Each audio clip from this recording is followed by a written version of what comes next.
It's so important to recognize, looking at him, Jesus loved him. You're lacking one thing. This very challenging message to him and to us. It was not a tease. It wasn't a punishment.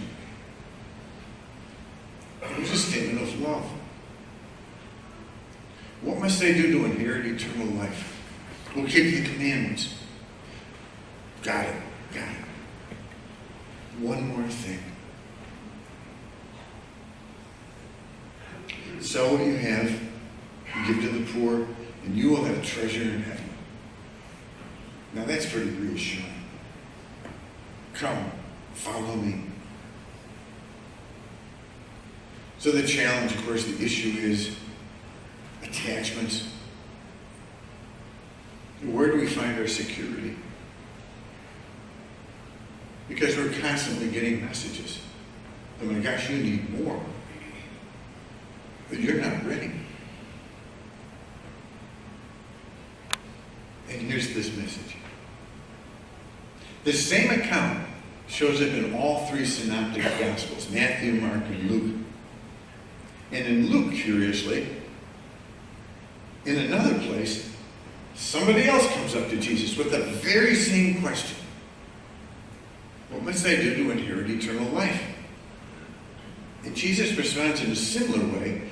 What's the law? How do you read it? And the fellow says, well, love the Lord your God with everything you got, and your neighbor as yourself. Jesus says, good. And then the fellow says, well, who's my neighbor? And Jesus tells the story of the Good Samaritan. An unlikely person who stopped and helped someone in desperate need. What must we do to inherit eternal life? It's one of the reasons why we're here this morning.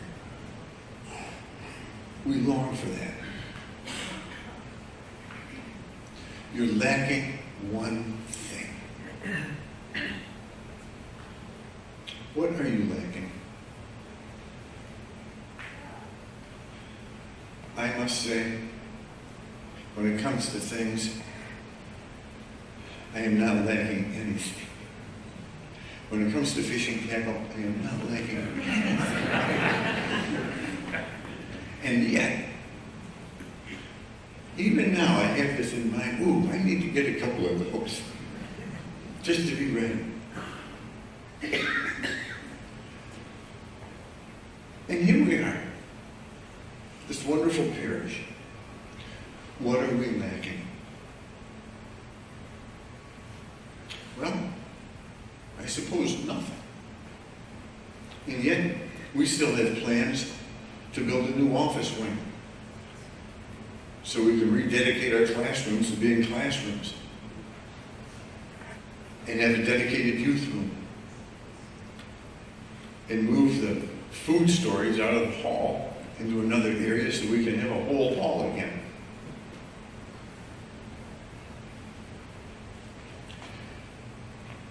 Throughout the whole COVID time, I'm sure you've been concerned that we haven't had a financial report. It's been a couple of years. Well, today's the day, and I must say this will be a little bit different financial report.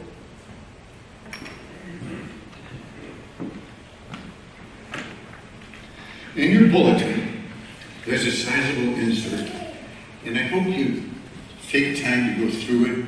I have a few messages in there, a little longer letter at the end.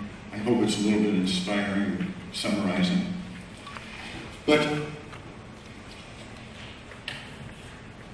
after Mass yesterday, chatting with BJ, here's a new presentation of our financial report.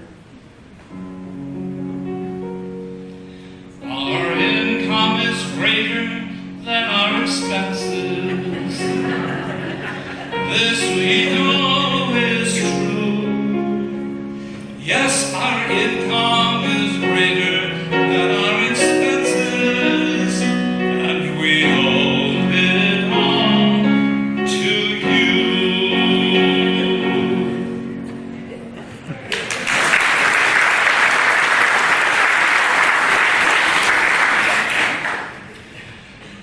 don't thank you enough, and I can't thank you enough for your amazing generosity, your kindness, your support. It's been a difficult time through COVID for many, many reasons. We still have empty pews of folks who aren't comfortable to come back. And we will keep tapping those shoulders. Come back when you can, please. But thank you for your generosity. It's just been amazing. Now also, in this insert, is a report for Pastoral Council. We have a responsibility to do that annually. And it was a little embarrassing to realize that our last Pastoral Council meeting was almost 2 years ago. But take the time to read through it. It followed a workshop that we had with the council that was frankly pretty inspirational and focusing, with a great emphasis of let's really put some energy into welcoming new parishioners. And unfortunately, that's all been stalled for a couple of years, but it's time to bring the council back and get back to work on that. The other thing you'll find in council notes is talk about starting the Alpha program. Well, the Alpha program is started, and our second Alpha got underway for a couple of weeks, and then COVID struck. So we tried another second one recently, and Tuesday and the following Tuesday, we'll wrap that up. I've been to a number of those sessions. We've been doing it at Artesian Wells. I really encourage you, one of these times, to jump into Alpha. There's a little report about realigning resources for mission. This big diocesan project that's been going on for a few years, it won't be finalized until later this month, but I'll be very surprised if there's any change in our own situation where we will be linked or grouped with St. Joe's Shrine in Brooklyn and Our Lady of Fatima in Michigan Center. I don't foresee any change in our day-to-day life in the parish. One of the three pastors will be the official moderator, so that if we come to any kind of an impasse, he'll be able to say, this is what we're doing, and give word to Lansing on that. There's a report on St. Vincent de Paul, and as you can see, during this past year, your generosity has been exceptional. We're getting closer to the holidays, and we'll go great guns again with those Thanksgiving and Christmas gift baskets. Thank you, thank you. What are we lacking? I know I don't thank you enough. What are we lacking? You've been very generous, and of course, I want to ask you to continue to be. Witness to Hope officially ends at the end of this calendar year. Your help with that has been dramatic in terms of this renovation, enlarging our gathering space. But we have a big project coming ahead of us, and we've asked the diocese to do another fundraiser, and I'll be tapping shoulders again. We've never formally done anything with this, but please keep us in mind when you're planning your own estate. Consider us in your will with planned giving.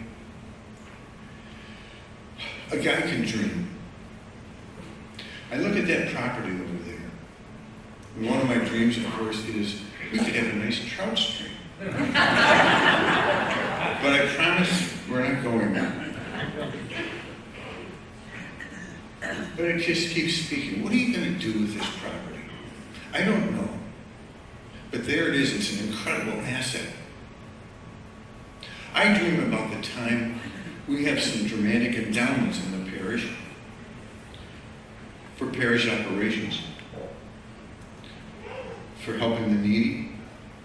But I would love to have an educational endowment so that anybody in the parish could step forward and say, well, we're going to send our kids to Catholic schools. And we could say, well, great, we're going to cover your tuition.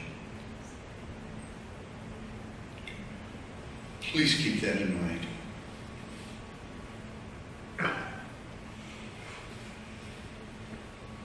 What must I do to inherit eternal life? Keep the commandments.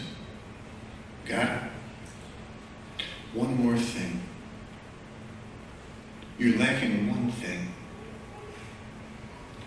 This is not intended to be a guilt trip, but a challenge and an invitation, especially around the question, what really is important? Where do you find your security? Please consider tithing. It's a biblical principle that calls us to give 10% of what we earn, not what's left over. And sure, it's challenging, but I could give you a catalog of testimonies of blessings that have come to people who have stuck their necks out to do that.